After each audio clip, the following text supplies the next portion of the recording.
রাজশাহীর তানোরে ২১ ঘণ্টার চেষ্টায়ও উদ্ধার করা সম্ভব হয়নি ২ বছরের শিশু সাজিদকে। ৪০ ফুট খনন শেষে সকাল থেকে মূল উদ্ধার কাজ শুরু করেছে ফায়ার সার্ভিসের উদ্ধারকারীরা। পাশাপাশি শিশুটিকে বাঁচিয়ে রাখতে অক্সিজেন সরবরাহ অব্যাহত রাখা হয়েছে। বুধবার বেলা ১টার দিকে তানোরে সাজিদ নামের ২ বছর বয়সী শিশুটি পরিত্যক্ত একটি গভীর নলকূপে পড়ে যায়। শিশুটি তার মায়ের হাত ধরে কেটে নেওয়া ধানের খেতে হাঁটছিল, হঠাৎ সে গর্তে পড়ে যায়। সাজিদ উপজেলার কোয়েলহাট পূর্বপাড়া গ্রামের রাকিবের ছেলে। রাকিব ঢাকার একটি জুট মিলের ব্যবস্থাপক হিসেবে চাকরি করেন।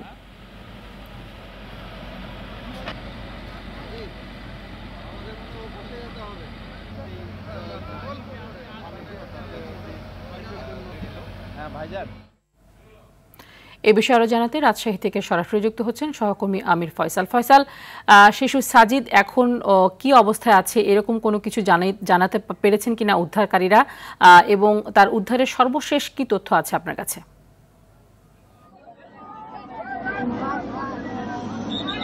আপনি জানেন যে মায়ের সাথে হাঁটতে হাঁটতে শিশু ২ বছরের সাজিদ নলকূপের যে গভীর নলকূপের যে বোরিংটা ছিল তার মধ্যে পড়ে যায় এবং গতকাল দুপুর ১টার দিকে এই ঘটনাটি ঘটে।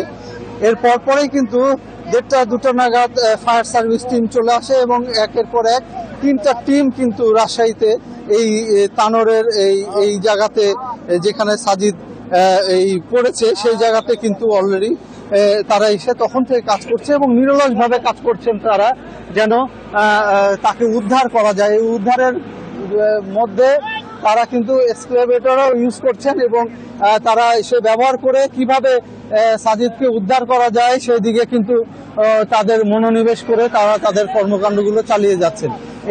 এইদিকে একটি কথা বলে রাখি যে উৎসুক জনতার ভিড় ঠেকাতে কিন্তু আমরা সকাল থেকে দেখেছি, গত রাত থেকেও ছিল সেনাবাহিনী এদের কর্মকাণ্ডগুলো চালিয়ে যাচ্ছে। তো সেখান থেকে আমরা যেটা দেখছি যে এই উদ্ধার কর্মকাণ্ড বিষয়ে আমরা পরিচালক দিদারুল হকের সাথে কথা বলেছি আমরা ফায়ার সার্ভিসের। উনি আমাদেরকে জানিয়েছেন ৩৫ ফিট নিচে পর্যন্ত আমরা গর্ত করার পরও বোরিং করে এখনো তার কোনো রকমের রেসপন্স আমরা পাইনি। কিন্তু আমরা ওনারা যেটা চাচ্ছেন সেটা হলো যে এরপরে আরো ওনারা গভীরে নামবেন এবং গভীরে গিয়ে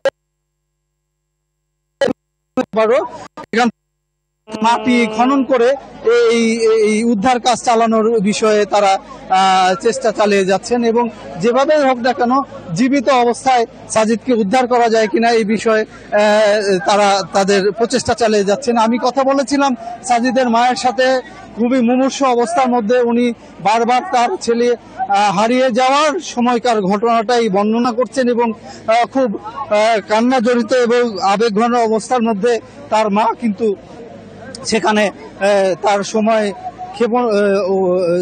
সময় অপেক্ষায় আছেন ছেলে তার কখন ফিরবে।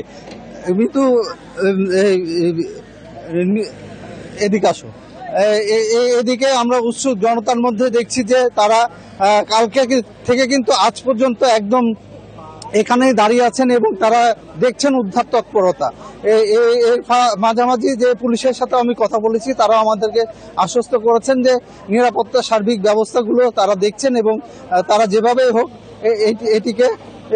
এটিকে তারা দেখভাল করবেন এবং যেভাবে হোক উদ্ধার কাজ যেন ব্যাহত না হয় সেদিকে তারা লক্ষ্য রাখছেন। তা নিয়ে এই ছিল সর্বশেষ রাজশাহী তানোর থেকে শিশু উদ্ধারের।